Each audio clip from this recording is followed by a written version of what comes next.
So you want to be a better fullback in rugby. Now you've clicked on the right video because today I've got a sheet of paper with me here where I've got a few pointers and pieces of advice that I'm going to be sharing with you to hopefully help you level up your own game. Now my name's Hassan and I've created a series on YouTube where I look at every single position on the rugby field and I give out a piece of advice to hopefully help the players who play in those positions to play at a high level. And this is going to be the final video for this segment of my YouTube series, so let's get straight into it. The first thing I want to talk about when it comes to fullbacks is their positioning. Now, it's really important that obviously as a fullback, you know, you're sitting back in the field of play and you're there as a last line of defense, etc., etc. But I think what's more important is how you act. And I think, especially when you're receiving the high ball, it's really important not to let the ball bounce. Now, this is really important because, as we know, a rugby ball is egg-shaped and the bounce is something you can't predict. It's not within your control. But what you can control is getting under the ball, catching it on the full, and, you know, making a next decision from there. Letting the ball bounce is one of the worst things you can do as a fullback because it creates uncertainty and it also creates opportunity for the opposition. And that's something you don't want happening. So if you can get into the right position, you know, you're scanning the field, you're assessing what's happening next and trying to predict and think about what the opposition might do, that's going to allow you to be a much more successful fullback in terms of being able to catch the ball on the full and not letting it bounce and, you know, let there be any chance of the opposition exploiting that. The next thing I want to talk about is counter-attack.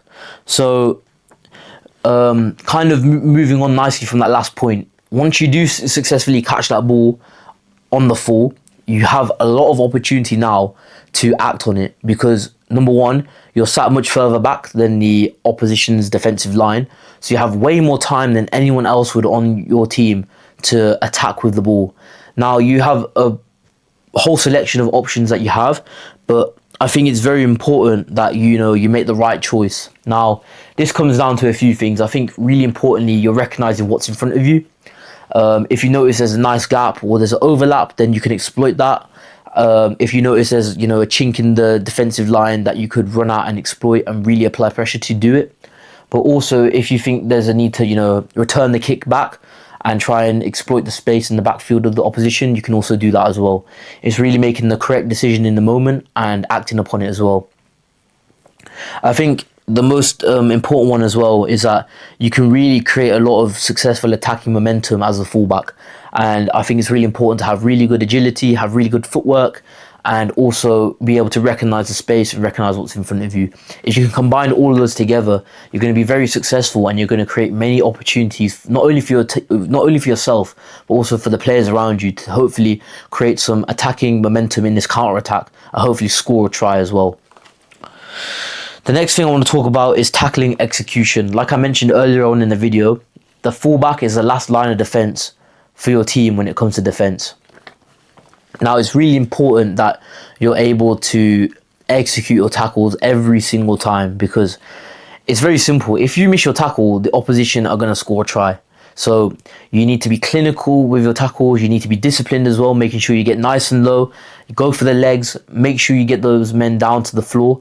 And a really good thing about this as well is if the opposition have made a line break and, you know, there's one player on their own, they haven't got any support with them. If you're able to make an effective tackle and get back onto your feet, make a clear release and then go for the ball, you more times than not can actually win the jackal and actually get a penalty turnover as a result of your good defensive actions. So really being clinical with your execution when it comes to your tackles is going to be really important and will determine a lot of your success as a fullback, especially when looking at your defensive skills.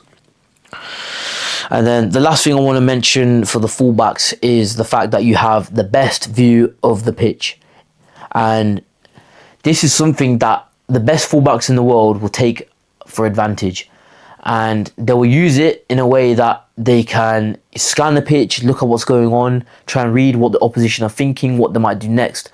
But it's not just about recognizing that for themselves. The best fullbacks will communicate that to the rest of their teammates and let them know as well what the team might be doing.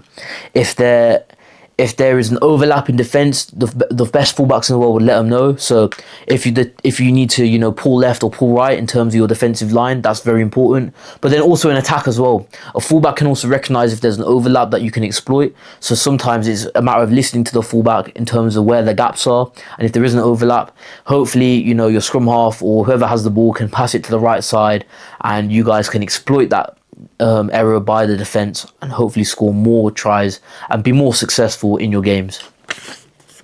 But yeah, that was the main few things that I had for the fullbacks in terms of tips and advice.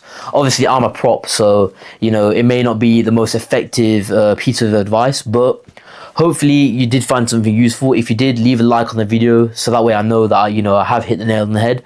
But with that being said, guys, if you did enjoy this video and you did enjoy the series as a whole, please do subscribe. And yeah, I hope you have a great rest of your day, and thank you.